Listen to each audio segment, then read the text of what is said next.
5. Panglima na ito. Nanginginig ang kamay ni Clara habang dinadama ang noo ng bunso niyang si Lino. Mainit. Kasim-init ng apat niyang kapatid.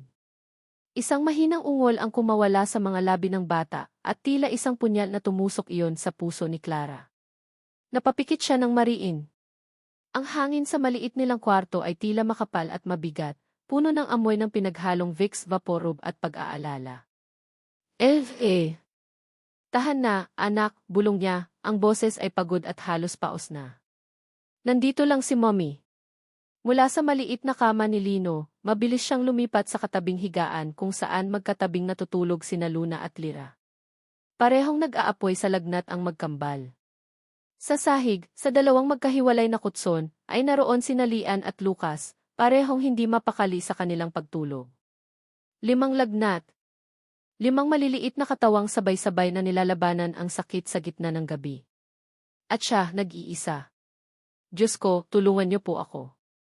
Paulit-ulit na dasal iyon sa kanyang isipan, isang mantra na halos wala ng tunog. Tumingin siya sa paligid ng kanilang masikip na silid. Ang mga pader na kupas na ang pintura, ang iisang bintana na maisirang jealousy, ang mga damit na nakasampay sa isang sulok. Ito ang kahariang binuo niya para sa kanyang mga anak. Isang kahariang tila babagsak anumang oras. Kinapa niya ang noo ni Lian, ang kanyang panganay. Kahit sa pagtulog, nakakunot ang noo nito na tila bapasa na rin ang problema ng kanilang pamilya.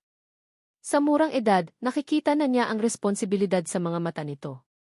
Habang pinupunasan niya ng basang bimpo ang noo ng anak, isang alaala ang biglang sumagi sa kanyang isipan, hindi niya inaasahan, hindi niya inimbitahan. Isang gabing malamig sa Roma. Ang mahinang tunog ng isang fountain sa malayo. Ang ilaw ng mga poste na parang mga bituin na bumaba sa lupa. At ang tawa ng isang lalaki, malalim, masaya at nakakahawa. Naramdaman niya muli ang init ng kamay nito sa kanyang baywang, ang pagiging magaan ng kanyang pakiramdam na tila lumulutang siya. Isang gabing puno ng pangako at mahika. Isang gabing naniwala siyang posible ang lahat. Mommy, Ang mahinang tawag ni Lyra ang pumutol sa mapanlinlang na alaala. Bumalik si Clara sa kasalukuyan, sa amoy ng gamot, sa bigat ng responsibilidad, sa katotohanang walang mahika rito. Tanging ang malamig at matigas na realidad.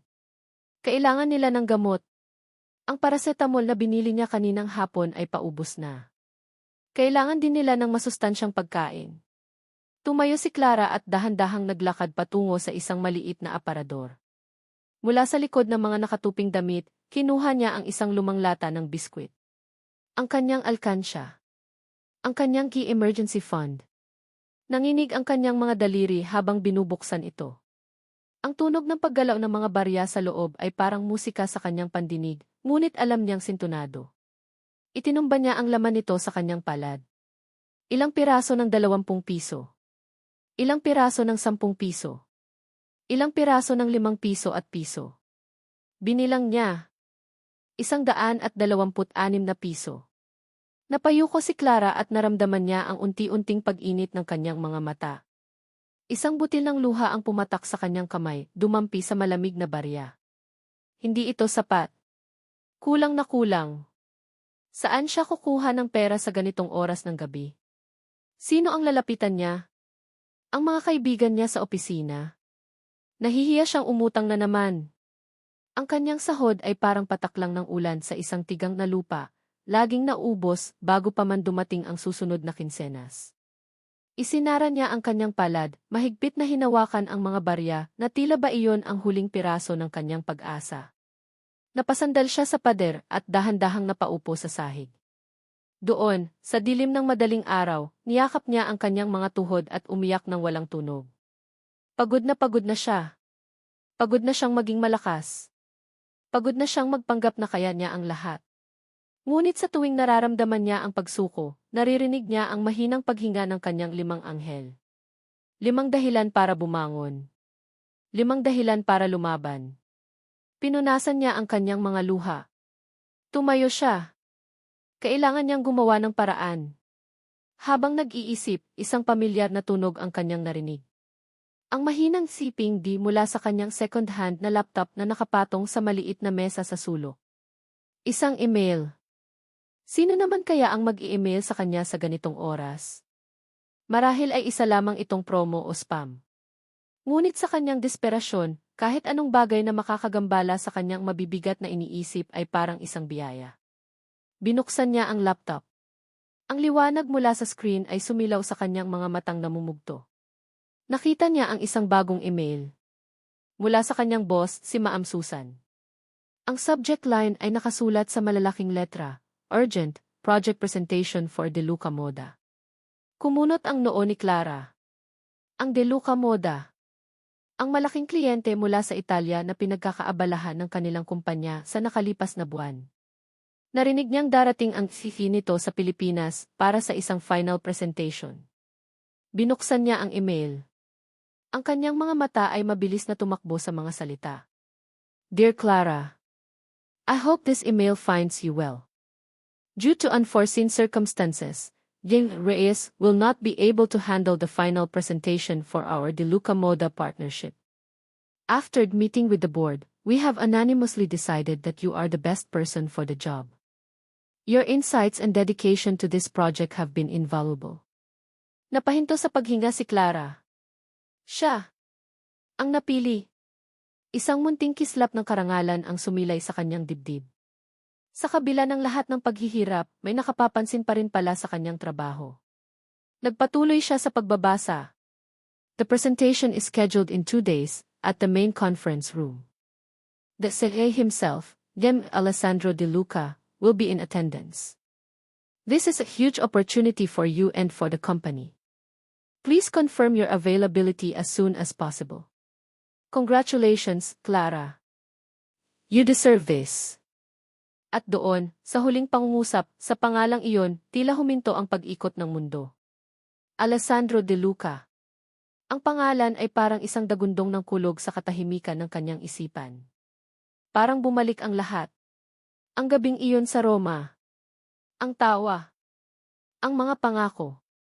Ang pag-alis niya ng walang paalam. Ang 6 na taon ng pananahimik. Ang 6 na taon ng pagtatago. Nabitawan niya ang hawak ng mga barya. Kumalansing ang mga ito sa sahig, ang tunog ay nakakabingi sa katahimikan. Napahawak siya sa mesa para suportahan ang sarili. Nanlamig ang buo niyang katawan. Ang hangin ay tila ninakaw mula sa kanyang mga baga. Ang lalaking ama ng kanyang mga anak. Ang lalaking sinubukan niyang kalimutan sa loob ng 6 na taon. Ang multo ng kanyang nakaraan. Babalik siya. At kailangan niya itong harapin. Napatingin si Clara sa screen ng laptop, sa pangalang tila nakatitig pabalik sa kanya. Isang tanong lang ang umikot sa kanyang isipan, isang tanong na mas mabigat pa kaysa sa lahat ng kanyang mga problema. Ano ang gagawin niya? Sa Florence, ang hangin ay may amoy ng katad at mamahaling pabango. Nakatayo si Alessandro De Luca sa loob ng kanyang malawak na opisina, isang kahariang gawa sa salamin at bakal na matatagpuan sa pinakatuktok ng gusali ng De Luca Moda. Mula rito, tanaw niya ang kabuuan ng makasaysayang lungsod, ang Duomo na tila isang korona sa gitna ng lahat. Ngunit ang kanyang mga mata ay walang nakikita, kundi ang mga disenyo na nakalatag sa kanyang malaking mesa. Kinuha niya ang isang sketch, isang eleganteng evening gown. Pinagmasdan niya ito ng ilang segundo, ang kanyang mukha ay isang blankong maskara. Pagkatapos, walang emosyon niya itong itinabi sa isang tumpok ng mga papel. Ang tumpok ng mga hindi. Masyadong maraming emosyon, anya sa sarili, ang boses ay kasing lamig ng marmol na sahig. Sa mundo ni Alessandro, ang emosyon ay isang kahinaan. Isang kalabisan na walang lugar sa negosyo. Ang De Luca Moda ay itinayo sa pundasyon ng tradisyon, kapangyarihan, at perpeksyon, hindi sa pabago-bagong bugso ng damdamin. Isang mahinang katok sa pinto ang kanyang narinig, bago ito dahan-dahang bumukas. Sandro! Pumasok ang kanyang kapatid na si Sofia, dala ang isang maliit na tasa ng espresso. Ang kanyang ngiti ay kasing perpekto ng kanyang damit, ang kanyang presensya ay nagdadala ng init sa malamig na opisina. Kanina ka pa rito. You need a break. Marami pa akong kailangang gawin, sagot ni Alessandro, hindi inaalis ang tingin sa mga papel. Alam ko, sabi ni Sofia, inilapag ang kape sa tabi niya. Hinaplos nito ng bahagya ang kanyang balikat. Pero ang biyahe mo papuntang Pilipinas ay mahalaga. Kailangan mong maging handa. Para sa pamilya. Para sa pamana ni Papa. Ang salitang pamana. Iyon ang kadenang ginto na nakapulupot sa liig ni Alessandro. Bawat desisyon niya, bawat kilos, ay tinitimbang laban sa bigat ng pangalang De Luca. It's just another business trip, Sofia, malamig niyang tugon. Umiti lang si Sofia, isang ngiting hindi umabot sa kanyang mga mata. Siyempre. Pero alam nating pareho na mas higit pa ito roon.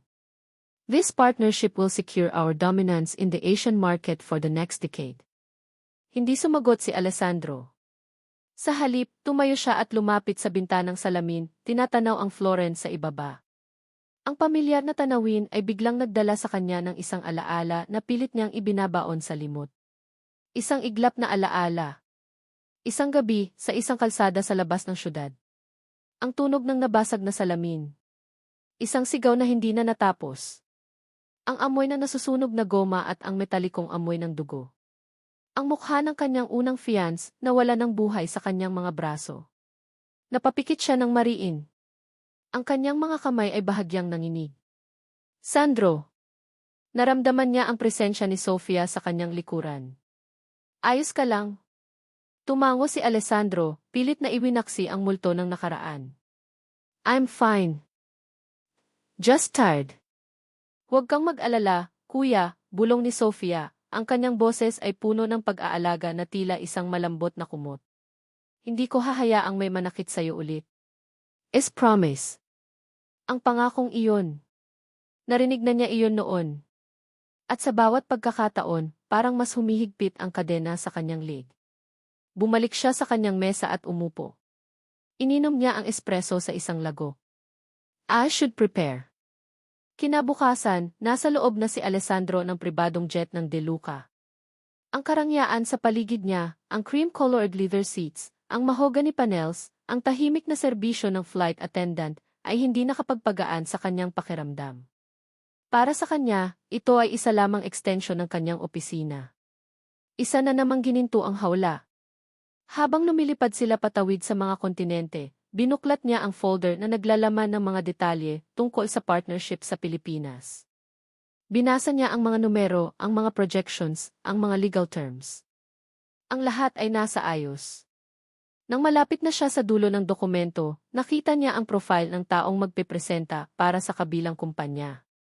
Isang formal na business portrait ng isang babae na may seryosong mukha at matatalinong mata. At sa ilalim nito ang pangalan. Clara Santos. Napahinto si Alessandro. Clara Santos. Paulit-ulit na umikot ang pangalan sa kanyang isipan. Mayroon itong isang pamilyar na tunog, isang himig mula sa isang malayong panaginip na hindi niya matandaan. Para itong isang salitang nasa dulo na ng kanyang dila, ngunit hindi niya masabi. Saan niya narinig ang pangalang iyon?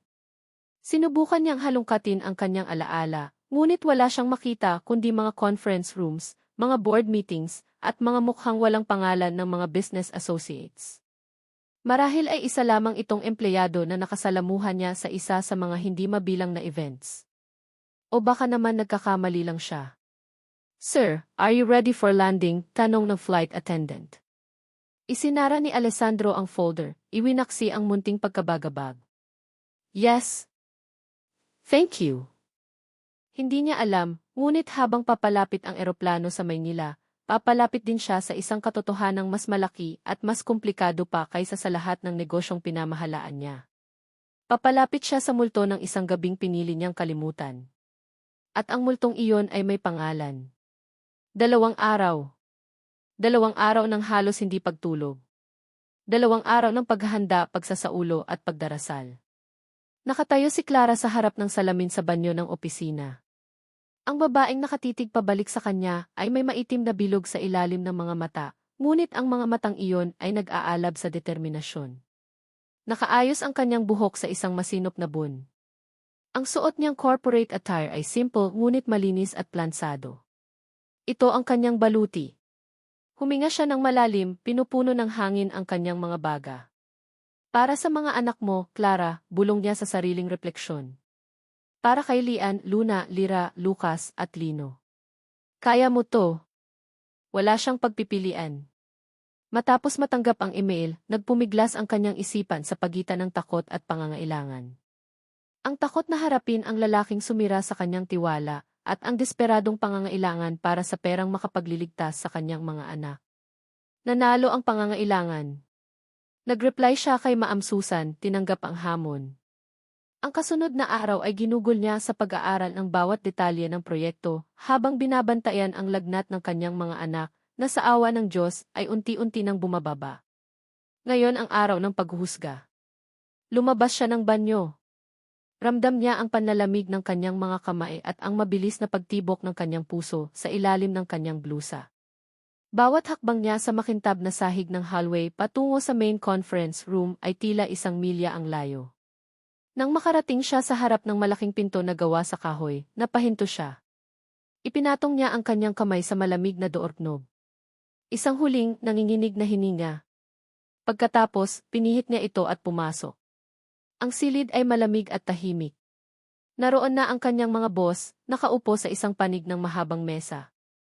Ninisyan niya sila, isang ngiting pilit ngunit propesyonal. "Ready, Clara?" tanong ni Ma'am Susan. Tumango si Clara. "Yes, Ma'am." Inilagay niya ang kanyang laptop sa mesa at ikinonekta ito sa projector.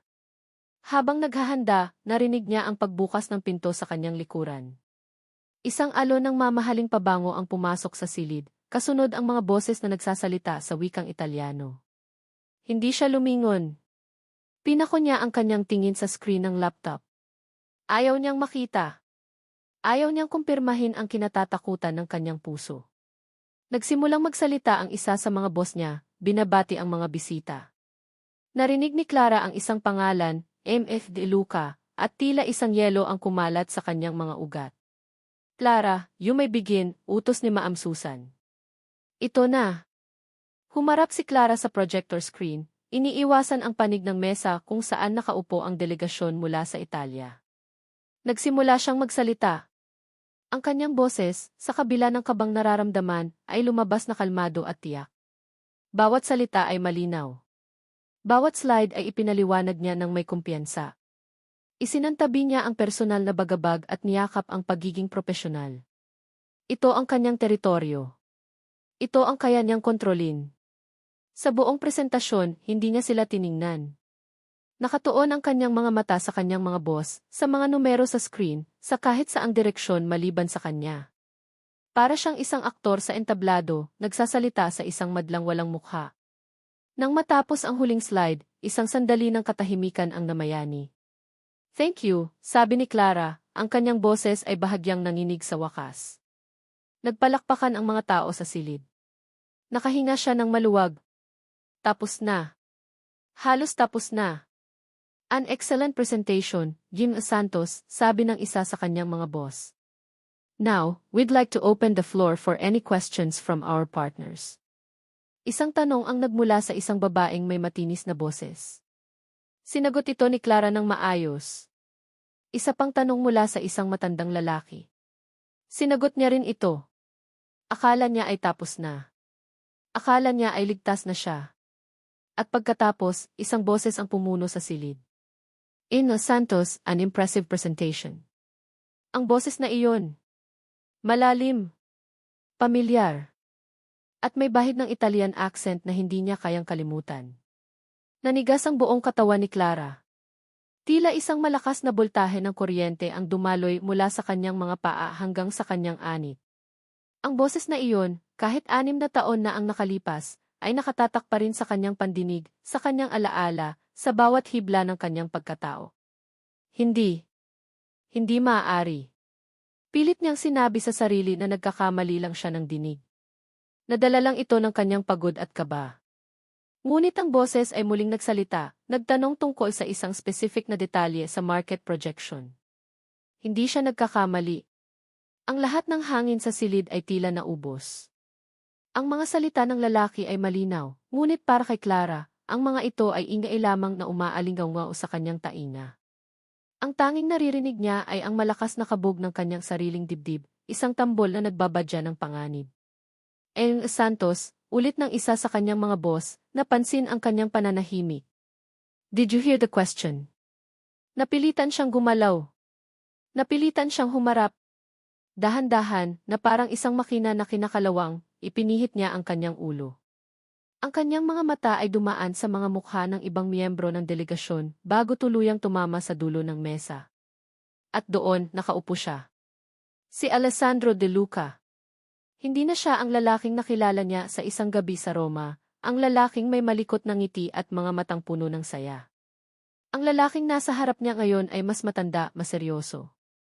Ang kanyang buhok ay mas maiksi at mas maayos. Ang kanyang mamahaling suit ay tila hinulma sa kanyang katawan, sumisigaw ng kapangyarihan at otoridad. Ngunit ang mga matang iyon ay pareho pa rin. Malalim, nangungusap at sa sandaling iyon, nakatitig ng diretso sa kanya. Huminto ang pag-ikot ng mundo. Ang ingay ng conference room ay nawala. Ang mga mukha ng kanyang mga boss ay lumabo. Tanging sila na lang dalawa ang naroon, nakakulong sa isang bulanang nakaraan na biglang pumutok sa kasalukuyan. Nakita niya ito. Ang bahagyang panlalaki ng kanyang mga mata. Ang halos hindi mahahalata ngunit tiyak na pagtigil ng kanyang paghinga. Ang pagkunot ng kanyang noo habang ang pagkilala ay dahan-dahang lumitaw sa kanyang mukha, pinapalitan ang propesyonal na interes. Naaalala niya. Diyos ko, naaalala niya. Ang katotohanang iyon ay tumama kay Clara na parang isang malakas na sampal. Ang baluting binuo niya sa loob ng 2 araw ay biglang nabasag at naging abo. Ang lahat ng kanyang tapang ay natunaw, napalitan ng purong, hindi mapigilang takot. Ang kanyang sikreto. Ang kanyang mga anak. Ang kanyang munting mundong pilit niyang pinoprotektahan. Lahat ay nasa panganib. Inno Santos. Ang boses ng kanyang boss ay tila nagmula sa napakalayong lugar, pilit siyang hinihila pabalik sa realidad. Pinilit ni Clara na buksan ang kanyang bibig, ngunit walang salitang lumabas. Ang kanyang lalamunan ay tuyong-tuyo. Gusto niyang tumakbo, magtago, maglaho na parang bula. Nagtagpo muli ang kanilang mga mata. Sa mga mata ni Alessandro, nakita niya ang parehong pagkabigla na tiyak na nakikita rin ito sa kanya. Ang maskara ng sisi ay tuluyang nahulog, at sa isang iglap, ang nakita niya ay ang lalaki mula sa Roma, nalilito, naguguluhan at nagtatanong. Ang pangalang kay Clara Santos ay hindi na isang pangalan lamang sa isang folder para sa kanya. Ngayon, mayroon na itong mukha. Isang mukha mula sa isang gabing pareho nilang sinubukang ibaon sa limot. Kailangan kong makaalis dito. Ngayon na. Ang pangalang iyon. Ang mukhang iyon. Ang buong pagkatao ni Alessandro De Luca ay nabalot ng pagkalito. Para siyang isang computer na biglang naghang, ang kanyang isip ay pilit na nagkokonekta sa mga datos na matagal nang naka-archive at nakalimutan. Clara Santos. Roma. Isang gabi. 6 na taon na ang nakalipas. Biglang bumalik ang mga alaala, hindi malinaw, parang mga pira-pirasong panaginip. Isang tawa na kasinggaan ng hangin. Ang amoy ng bulaklak mula sa isang garden. Ang pakiramdam ng malambot na buhok sa kanyang mga daliri. Isang gabing lumabag siya sa lahat ng kanyang mga patakaran. Isang gabing pinayagan niya ang kanyang sarili na maging isang normal na tao, hindi isang De Luca. Ang babaeng nasa harap niya ngayon. Siya iyon. Walang duda. Nakita niya ang takot sa mga mata nito, isang takot na sumasalamin sa sarili niyang pagkabigla. Nakita niya kung paano ito namutla. Nakita niya ang panginginig ng mga kamay nito. I apologize. Ang mga salita ay tila hirap na lumabas sa bibig ni Clara. May I be excused? Hindi na niya hinintay ang sagot. Mabilis siyang tumalikod, kinuha ang kanyang laptop, at halos takbuhin ang pinto palabas ng conference room, iniwan ang isang silid na puno ng katahimikan at mga nagtatakang mukha. Ang biglaang pag-alis ni Clara ang gumising kay Alessandro mula sa kanyang pagkatulala. Ang SEC sa kanya ay muling nag-take over. Heavy apologies for the interruption, sabi niya sa mga tao sa silid. Ang kanyang boses ay kalmado na muli, ngunit ang kanyang mga mata ay nakatuon sa pintong nilabasan ni Clara. It seems I've asked a rather difficult question. Her analysis was quite thorough. I believe we have everything we need for now. Mabilis niyang tinapos ang pag-uusap. Tumayo siya, nakipagkamay sa mga boss ni Clara na halatang naguguluhan din at nagbigay ng isang formal na tango. Ngunit ang kanyang isip ay nasa labas na ng silid. Kailangan nilang mag-usap. Kailangan niyang malaman. Signor De Luca, this way to your car, sabi ng isa sa kanyang mga assistant. I'll catch up, mabilis na sagot ni Alessandro. Hindi na siya nag-aksaya ng panahon. Habang ang kanyang mga kasama ay naglalakad patungo sa isang direksyon, mabilis siyang lumiko, tinatahak ang hallway kung saan dumaan si Clara. Ang kanyang mahahabang hakbang ay mabilis at tiyak. Narinig niya ang tunog ng papalapit na elevator. Mas binilisan niya ang lakad. Clara! Narinig niya ang sariling boses na tumawag sa pangalan nito, mas malakas kaysa sa inaasahan niya. Nakita niya itong napahinto sa harap ng elevator, ang likod nito ay nakaharap sa kanya, naninigas. Nang makalapit siya, dahan-dahan itong humarap. Ang mukha nito ay isang maskara ng pagwawalang bahala, ngunit ang mga mata nito ay hindi makapagsinungaling. Puno iyon ng sakit at pag-iwas. Clara, wait, sabi niya, mas mahina na ngayon. We need to talk. Isang mapait na tawa ang kumawala sa mga labi ni Clara. Talk? About what, sir? The presentation is over. If you have any further questions, you can direct them to my superiors. Ang pagiging formal nito, ang paggamit ng geyser, ay parang isang pader na bigla nitong itinayo sa pagitan nilang dalawa. Isang pader na pilit na binubura ang anumang koneksyon na maaaring mayroon sila. This is not about the presentation, and you know it, git ni Alessandro, lumapit pa ng isang hakbang. That night in Rome don't know what you're talking about, mabilis na putol ni Clara, ang kanyang boses ay matigas na parang bato. Umiwas siya ng tingin, nakatuon ang mga mata sa indicator ng elevator na pababa na. You must be mistaken, sir. Mistaken, hindi makapaniwalang tanong ni Alessandro. Clara, I remember you. I remember that night. Ding! Bumukas ang pinto ng elevator. Mabilis na pumasok si Clara sa loob. Hahabulin sana siya ni Alessandro, ngunit hinarang siya ng kamay ni Clara. We have nothing to talk about, mariin niyang sabi, ang kanyang mga mata ay sa wakas ay tumitig sa kanya, at sa mga matang iyon, nakita ni Alessandro ang isang bagay na hindi niya inaasahan, hindi takot, kundi galit. Isang malalim, nagyayelong galit na sinamahan ng nasaktang pagmamataas. The presentation is over, De Luca. Goodbye. Bago pa man makasagot si Alessandro, pinindot na ni Clara ang close door button. Ang mga pinto ng elevator ay nagsimulang magsara, dahan-dahang tinatakpan ang mukha ni Clara. Sa huling segundo bago ito tuluyang magsarado, nakita ni Alessandro ang isang butil ng luha na dumaloy sa pisngi nito. Pagkatapos, nawala na siya.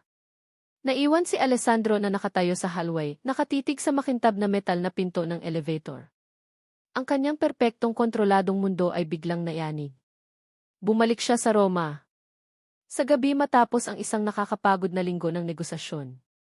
Nagpa siyang maglakad-lakad mag-isa, walang bodyguards, walang assistants. Gusto niyang maramdaman ang pagiging anonymous. At doon, sa isang maliit na piazza, nakita niya ito. Isang turista, isang Filipina, na namamangha sa ganda ng Trevi Fountain, ang mukha ay puno ng purong kagalakan. Hindi niya alam kung ano ang nag-udyok sa kanya, ngunit nilapitan niya ito. Nag-usap sila. Nagtawanan. Sa gabing iyon, hindi siya si Alessandro De Luca, ang siya ay si Sandro lamang. At siya, hindi siya isang empleyado o isang turista. Siya ay si Clara. Ang alaala ay malabo, nababalot ng alak at ng matagal ng paglimot. Ngunit ang pakiramdam malinaw pa rin iyon. Ang pakiramdam ng pagiging malaya, kahit sa isang gabi lang. Ngunit may mali. Bakit siya umalis? Naalala niyang nagising siya kinabukasan sa kanyang hotel suite, mag-isa. May isang note sa mesa. Isang simpleng thank you for a wonderful evening. Walang pangalan. Walang numero. Akala niya, iyon na ang katapusan. Isang magandang alaala na itatago. Hindi niya inakalang makikita niya itong muli sa ganitong pagkakataon. At ang galit sa mga mata nito. Bakit? Anong nangyari? Anong hindi niya alam? Ang pagtanggi nito ang desperadong pagtakas. Mayroon itong itinatago. Naglakad si Alessandro pabalik sa kanyang mga kasama, ang kanyang isip ay puno ng mga tanong. Nang makarating siya sa lobby, nakita niya itong muli. Mabilis itong naglalakad palabas ng gusali. Sumakay ito sa isang taxi at mabilis itong nawala sa magulong trapiko ng Maynila. Sandro, are you alright? Tanong ng kanyang assistant, napansin ang kanyang pagkatulala. Hindi sumagot si Alessandro. Kinuha niya ang kanyang cellphone mula sa bulsa. Mabilis niyang tinawagan ang kanyang head of security na nasa Florence. Ricardo, Anya, ang kanyang boses ay mababa at puno ng otoridad. I have a job for you. I'm sending you his name. Clara Santos. I want to know everything about her. Everything. Where she lives, her family, her work history, everything you can find. I want the report on Svidesk Gisai tomorrow morning. Understood?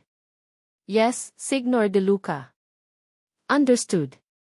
Ibinaba ni Alessandro ang tawag. Tumingin siya sa labas, sa direksyon kung saan nawala ang taxi ni Clara. Ang pagkalito niya ay unti-unting napalitan ng determinasyon. Hindi niya alam kung ano ang sikretong itinatago nito, pero siniswerte ito kung inaakala nitong basta na lang niya itong hahayaan. Isa siyang De Luca. At ang isang De Luca ay laging nakukuha ang mga sagot na gusto nito. Hindi na naramdaman ni Clara ang pagpasok niya sa taxi. Ang kanyang mga kilos ay otomatiko, isang katawang gumagalaw ng walang utos mula sa isang isipang abalang-abala sa pagpapanik. Saan po tayo, ma'am? Tanong ng driver. Inabot ng ilang segundo bago na proseso ni Clara ang tanong. Sa Quezon City po. Ibinigay niya ang kanyang address, ang kanyang boses ay isang pabulong na hangin. Habang umaandar ang taxi palayo sa matayog na gusali sa Makati, nakasandal lang si Clara sa bintana, ngunit wala siyang nakikita sa mga tanawin sa labas. Ang kanyang mga mata ay nakikita lamang ang isang mukha, ang mukha ni Alessandro De Luca. Ang pagkabigla. Ang pagkilala. Ang determinasyon. Pinapahanap niya ako. Ang kaisipang iyon ay parang isang kidlat na tumama sa kanya. Alam niya. Sa kapangyarihan at yaman nito, hindi imposible na mahanap siya nito sa loob lamang ng ilang oras. Paano niya nagawang maging kampante? Paano niya inakalang hindi na sila muling magtatagpo? 6 na taon. 6 na taong katahimikan na nagbigay sa kanya ng isang huwad na pakiramdam ng seguridad. Nakarating siya sa kanilang apartment building. Ang pamilyar na itsura nito, ang kupas na pintura, ang mga nakasampay na damit sa bawat bintana, ay tila isang ligtas na kanlungan. Nagmamadali siyang umakyat sa hagdan, ang puso niya ay kumakaripas. Pagbukas niya ng pinto, isang matamis na kaguluhan ang sumalubong sa kanya. Mommy! 5 maliliit na boses ang sabay-sabay na sumigaw. 5 maliliit na katawan ang tumakbo para salubungin siya, yumakap sa kanyang mga binti. Ang amoy ng pulbos at gatas ng bata ay pumuno sa kanyang pang-amoy, isang balsamo sa kanyang nagwawalang kaluluwa. Ibinaba niya ang kanyang bag at lumuhod para yakapin sila ng sabay-sabay. Ipinikit niya ang kanyang mga mata at nilanghap ang amoy ng kanyang mga anak. Ang kanyang lakas. Ang kanyang mundo. Ang kanyang 5 munting sikreto. Kamusta ang mga baby ko? Tanong niya, pilit na pinapasigla ang kanyang boses. Okay na ba ang pakiramdam ninyo? Okay na, mommy. Malakas na si Lucas, sigaw ng isa, itinaas pa ang maliit na braso para ipakita ang kanyang muscles. Yumakap ng mahigpit si Luna. I missed you, mommy. Hinaplos ni Clara ang buhok ng bawat isa. Dito, sa loob ng 4 na sulok ng kanilang maliit na tahanan, nawawala ang takot. Dito, siya ang reyna at sila ang kanyang kaharian. Ngunit ngayon, alam niyang may isang hari mula sa malayong lupain na nagbabantang sakupin sila. Kinagabihan, matapos ang hapunan at paliligo, oras na para sa pagtulog. Nakahiga silang lahat sa mga kutson sa sahig ng sala, nakapalibot sa kanya. Ito ang kanilang ritual tuwing gabi, isang kwento mula kay mommy.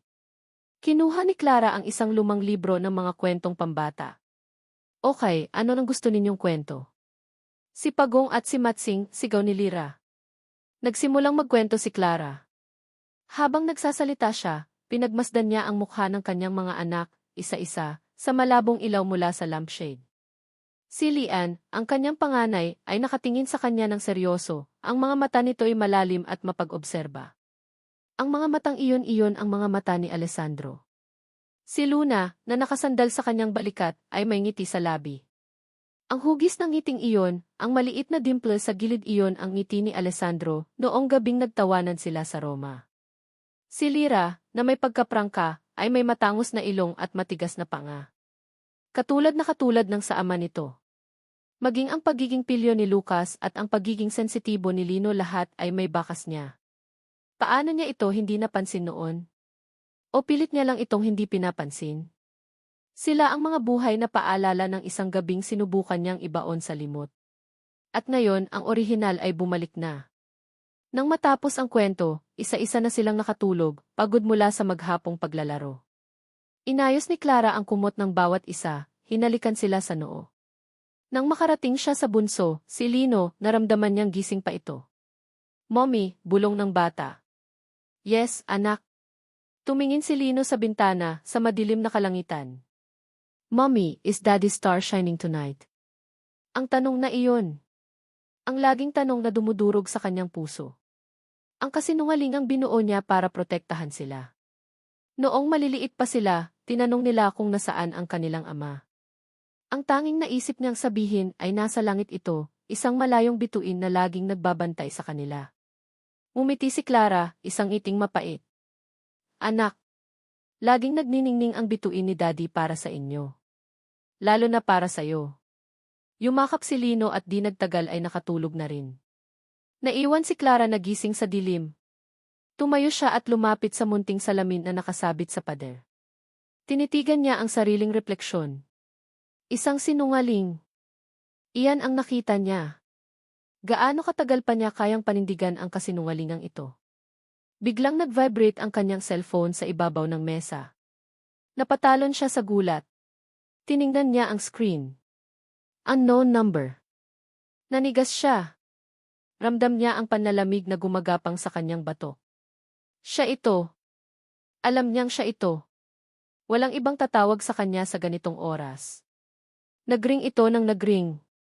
Bawat tunog ay parang isang martilyong pumupukpok sa kanyang sentido.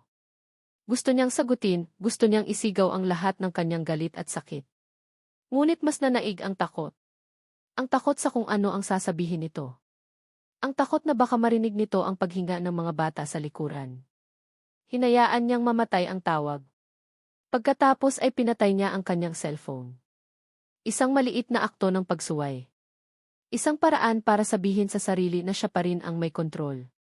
Ngunit sa kaibuturan ng kanyang puso, alam niyang nagsisimula pa lang ang laban. Kinabukasan, kailangan niyang dalhin si Lino sa ospital para sa kanyang regular na check-up.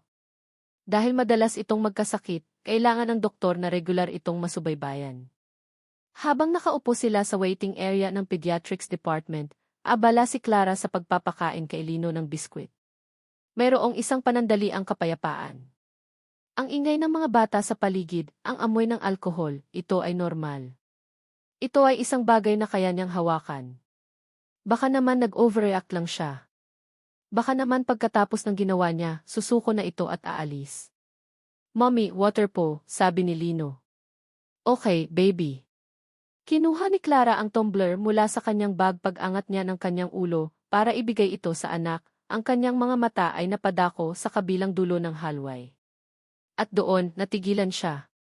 Nakatayo siya roon. Si Alessandro. Hindi siya nakatingin sa kung saan pa. Nakatayo lang siya, ang mga kamay ay nasa bulsa ng kanyang pantalon, ang buong atensyon ay nakatuon sa kanila.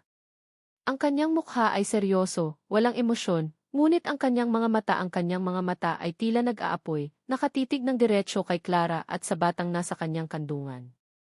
Ang tumbler ay nalaglag mula sa nanginginig na kamay ni Clara. Walang takas. Nahanap na siya nito. Kinabukasan, hindi na kinailangan ni Alessandro ang report mula kay Ricardo. Ang address ni Clara ay madali lang nahanap ng kanyang lokal na security team sa Maynila. Isang simpleng apartment sa Quezon City. Isang lugar na malayong-malayo sa mundong kanyang ginagalawan. Nasa loob siya ng isang itim na kotse na nakaparada sa kabilang kalsada, pinagmamasdan ang gusali. Ang kanyang pasensya ay parang isang mahigpit na nakapulupot na alambre. Galit. Pagkalito. At isang damdaming hindi niya mapangalanan. Iyon ba ay pagkamausisa? O pagsisisi? Maya-maya, bumukas ang pinto ng apartment building. Lumabas si Clara. Ngunit hindi siya nag-iisa. May karga siyang isang batang lalaki. Napahigpit ang hawak ni Alessandro sa manibela. Pinanood niya habang maingat na inalalaya ni Clara ang bata. May sakit ba ito? Bakit sila papunta sa ospital? Ang bawat kilos ni Clara ay puno ng pag-aalaga, ang kanyang mukha ay puno ng pag-aalala. Habang pinupunasan ni Clara ang mukha ng bata, isang kakatwang damdamin ang kumurot sa puso ni Alessandro. Isang bagay na hindi pamilyar. Isang bagay na mainit at masakit ng sabay. Pinanood niya ang interaksyon nilang dalawa, at sa isang iglap, nakita niya ang isang eksena na hindi niya dapat nakikita, isang eksena ng isang pamilya. Anak niya ba ito? Anak ko ba ito? Ang tanong ay parang laso na kumalat sa kanyang sistema. Kailangan niyang malaman. Sinundan niya ang taxi na sinakyan nila. Dumiretso ito sa isang pampublikong ospital. Hinintay niyang makapasok sila bago siya sumunod, pinanatili ang distansya. Mula sa malayo, sa likod ng isang poste, pinanood niya sila sa waiting area ng pediatrics. Nakita niya kung paano umiyak ang bata at kung paano ito niyakap ni Clara. Nakita niya kung paano ito pinatahan, binulungan at hinalikan sa noo. Bawat kilos nito ay isang punyal na tumutusok sa kanyang dibdib. Kung anak niya ito, 6 na taon ang ninakaw sa kanya. 6 na taon ng mga yakap, mga halik, mga unang salita. Hindi na niya kaya. Naglakad siya palapit. Ang bawat hakbang ay mabigat. Ang mga tao sa paligid ay lumabo. Ang tanging nakikita niya ay si Clara at ang bata. Nang maramdaman ni Clara ang kanyang presensya, dahan-dahan itong nag-angat ng tingin. Ang takot sa mga mata nito ay mas matindi pa kaysa kahapon. Tumayo si Clara, itinago ang bata sa kanyang likuran. Anong ginagawa mo rito? Tanong niya, ang boses ay nanginginig. Hindi pinansin ni Alessandro ang tanong. Ang kanyang mga mata ay nakatuon sa maliit na batang sumisilip mula sa likod ng mga binti ni Clara. Ang bata ay may malalaking mata. Ang kanyang mga mata. I have one question, Clara, sabi ni Alessandro. Ang kanyang boses ay mababa, kontrolado, ngunit puno ng suppressed na galit. Just one. And I want you to tell me the truth. Lumunok si Clara. Is he my son? Ang tanong ay binitiwan sa hangin, mabigat at mapanganib. Nakita ni Alessandro kung paano nangilid ang luha sa mga mata ni Clara. Nakita niya ang pagbagsak ng mga balikat nito, ang senyales ng pagsuko. Ang kanyang puso ay nagsimulang tumibok ng napakabilis, naghihintay sa sagot na babago sa lahat. Binuksan ni Clara ang kanyang bibig. Handa na siyang sumagot. Handa nang aminin ang lahat. Ngunit bago pa man mailumabas na salita mula sa kanyang mga labi, isang sigaw ang umalingaw sa halway. Mommy! Isang malakas, masayang sigaw na sinundan pa ng 4 na iba pa. Mula sa isang sulok, isang babae na tila kapitbahay nila ang lumitaw, at sa likod nito ay isang kaguluhan ng maliliit na paa na tumatakbo. 4 na bata. 4 na bata ang tumatakbo papalapit sa kanila, lahat ay sumisigaw ng Team Mommy. Isang batang lalaki na seryoso ang mukha. 2 magkamukhang babae na may ribbon sa buhok. At isa pang batang lalaki na tumatawa habang tumatakbo. Tumigil sila sa harap ni Clara, yumakap sa kanyang mga binti, lahat ay nag-uunahang makuha ang kanyang atensyon. Natigilan si Alessandro. Ang kanyang isip ay hindi maproseso ang kanyang nakikita. Tumingin siya sa batang hawak ni Clara kanina. Isa. Pagkatapos ay tumingin siya sa 4 na bagong dating. Ang seryosong batang lalaki kamukha niya. Ang kambal na babae may mga mata sila na tila nangungusap tulad ng sa kanya. Ang isa pang batang lalaki, ang pilyo ang ngiti nito ay isang perpektong kopya ng ngiti na minsan lang niyang nakita sa sarili niyang mga lumang litrato. 2, 3, 4, 5. 5 bata. Lahat sila ay magkakaedad. Lahat sila ay nakatingin sa kanya ng may pagtataka. At lahat sila ay may bakas ng kanyang mukha. Ang sahig sa ilalim ng mga paa ni Alessandro ay tila gumuho. Ang hangin ay ninakaw mula sa kanyang mga baga. Ang tanong na is he the reason, ay biglang naging isang walang katuturan, maliit na bagay. Ang tanong ngayon ay mas malaki, mas nakakatakot, mas hindi ka panipaniwala. Napatingin siya kay Clara. Si Clara ay nakatayo sa gitna ng kanyang 5 anak, parang isang inahing manok na pinoprotektahan ang kanyang mga sisiw mula sa isang lawin. Ang kanyang mukha ay basang-basa na sa luha, ngunit ang kanyang mga mata ay hindi na nagpapakita ng takot. Ang nakikita na lang ni Alessandro ay isang anyo ng pagod na pagsuko, isang pagtanggap sa hindi maiiwasan. Dahan-dahan, lumipat ang tingin ni Alessandro mula sa isang bata, patungo sa isa pa, binibilang sila na parang isang baliw. 1, 2, 3, 4, 5. Quintuplets. Ang salita ay nabuo sa kanyang isipan, ngunit ang kanyang bibig ay hindi ito kayang bigkasin. Hindi ito possible. Ang mga ganitong bagay ay nangyayari lamang sa mga pelikula, sa mga tabloid. Hindi sa totoong buhay. Hindi sa buhay niya. Tumingin siya muli kay Clara, ang kanyang mga mata ay nagmamakaawa para sa isang paliwanag, para sa isang pagtanggi. Ngunit wala siyang natanggap kundi ang tahimik na kumpirmasyon mula sa mga luhang patuloy na dumadaloy sa pisngi nito. Deity. Sinubukan niyang magsalita, ngunit ang kanyang boses ay isang garalgal na bulong. Humakbang siya paatras, napasandal sa pader para suportahan ang sarili. Ang kanyang puso ay dumadagundong sa kanyang dibdib, napakalakas, na tila gusto nitong kumawala. They are all. Hindi niya matapos ang pangungusap. Hindi niya kaya. Si Clara, sa gitna ng kanyang pag-iyak, ay tumango ng dahan-dahan.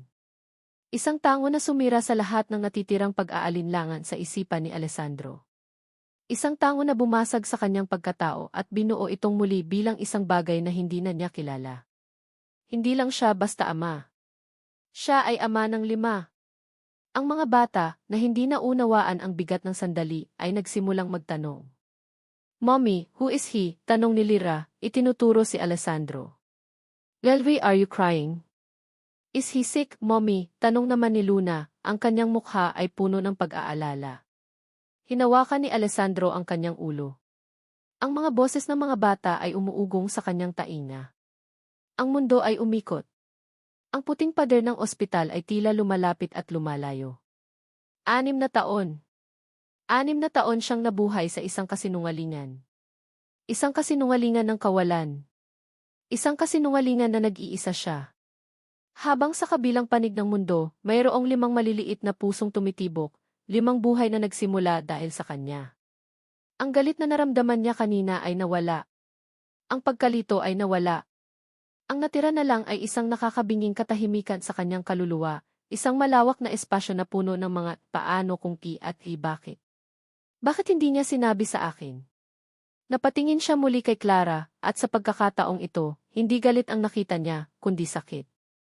Ang sakit ng isang taong binuhat ang isang pasani na dapat ay para sa dalawa. At sa sandaling iyon, alam ni Alessandro na ang buhay na kilala niya, ang buhay ng isang deluka na puno ng mga board meetings, fashion shows, at walang katapusang responsibilidad, ay tapos na. Isang bagong kabanata ang biglang binuksan ng walang pahintulot. Isang kabanata na may 5 pangunahing tauhan na hindi man lang niya alam na umiiral. Ang biyahe mula sa ospital pabalik sa apartment ni Clara ay binalot ng isang mabigat at nakakabinging katahimikan. Isang malaking, itim na kotse ang ipinadala ni Alessandro. Sa loob, ang pakiramdam ay masikip sa kabila ng maluwag na espasyo. Nasa isang sulok si Clara, mahigpit na niyayakap ang 2 sa kanyang mga anak, habang ang 3 pa ay nakaupo sa tabi niya, tahimik na nakatingin sa labas.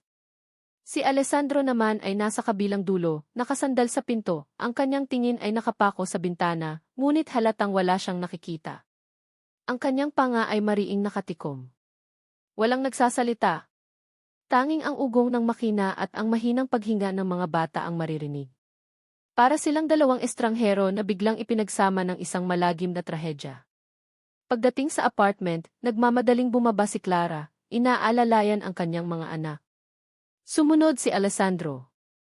Nang makita nito ang gusali, ang nagbabalat na pintura, ang mga simpleng bintana, isang emosyon ang dumaan sa mukha nito.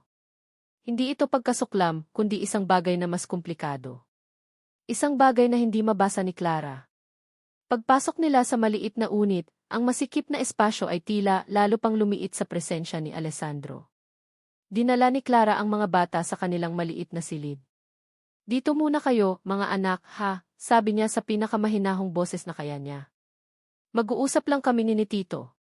Sinara niya ang pinto at humarap kay Alessandro. Nakatayo ito sa gitna ng kanyang sala, ang mamahalin nitong sapatos ay tila hindi bagay sa kanyang lumang semento na sahig. Sa wakas, nagsalita ito. 6 na taon, Clara. Ang kanyang boses ay hindi na nagugulat. Ito ay puno ng isang malamig at kinokontrol na galit. 6 na taon mo silang itinago sa akin. Huminga ng malalim si Clara, hinugot ang lahat ng lakas na natitira sa kanya. Itinago. O 6 na taon kang hindi nagpakita. Nagulat si Alessandro sa kanyang sagot. Anong sinasabi mo? You left. Nag-iwan ka ng isang note na walang apelyido, walang numero. You disappeared. Isang mapait na tawa ang kumawala sa mga labi ni Clara. At ikaw? Nasaan ka? Isa kang bilyonaryo, Alessandro. Kung gusto mo akong hanapin, magagawa mo. Pero hindi mo ginawa. Dahil para sa'yo, isa lang akong pagkakamali sa isang gabing lasing ka. Isang abala na madaling kalimutan. That's not true, git niya, humakbang palapit.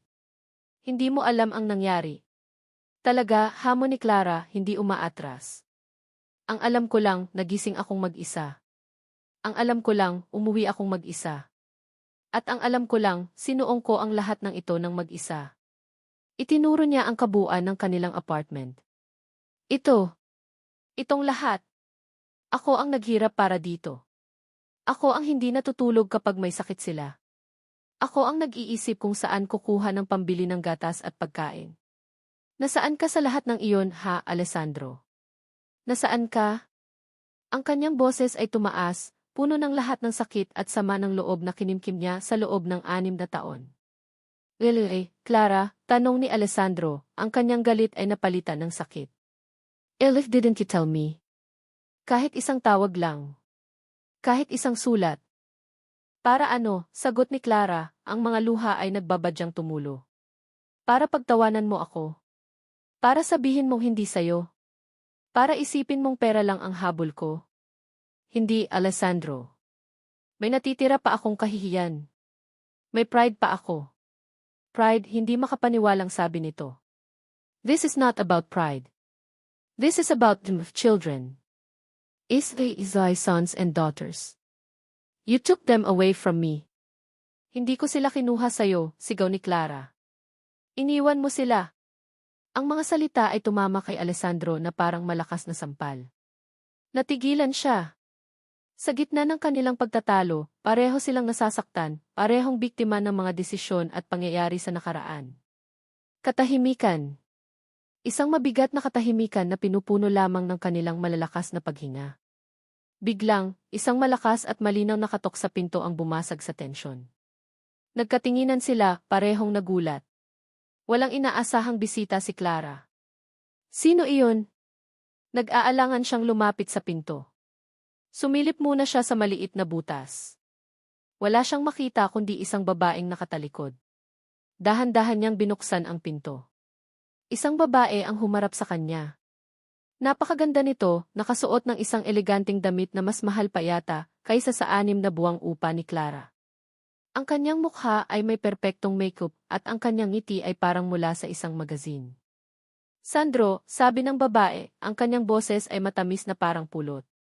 Nilampasan niya si Clara na parang hindi ito nag-i-exist at dire-diretsong niyakap si Alessandro. I was so worried, I had to come. Hindi ka sumasagot sa mga tawag ko. Napatulala si Alessandro. Sofia. What are you doing here? Si Sofia, ang kanyang kapatid. Humiwalay ito sa pagkakayakap at tumingin sa paligid ng maliit na apartment. Ang kanyang mga mata ay mabilis na sinusuri ang bawat sulok. Ang ngiti ay nanatili sa kanyang mga labi, ngunit ang kanyang mga mata ay malamig na parang yelo. Pagkatapos, ang mga matang iyon ay tumuon kay Clara. Tinitingnan siya mula ulo hanggang paa. Isang tingin na puno ng pagtatasa at bahagyang paghamak. So, sabi ni Sofia, ang kanyang matamis na boses ay may bahid ng lason.